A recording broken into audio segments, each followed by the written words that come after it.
എവിടുന്നാ വരുന്നേ? വയനാട്ടിൽ നിന്ന്. വയനാട്ടിൽ നിന്ന് എന്താ കഴിച്ചത്? വെള്ളപ്പം. വെള്ളപ്പത്തിന്റെ കളർ എന്താ? വെള്ള. എന്റെ ഉപ്പാന്റെ പേരെന്ത്?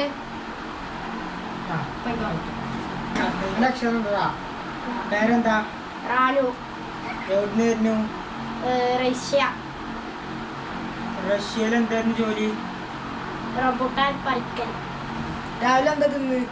ദോശ. എന്റെ അക്ഷരമ്മ. എന്റെ പേരെന്താ? മുസ്തഫ. എന്റെ പേരെവിടെ?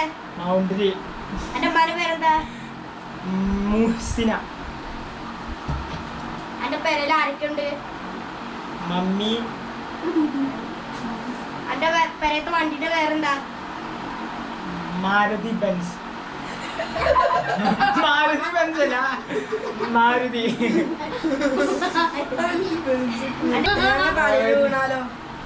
മരണപ്പെടും. എന്റെ പേരയിൽ എന്തൊക്കെ ഉള്ളത്? എന്റെ അക്ഷരം റ. എന്താ പേര്? റനീമിന് എന്താ പണി? രണ്ടെണ്ണം പാല്. പേരയിൽ ആരൊക്കെ ഉണ്ട്? റാണി ഉണ്ട്.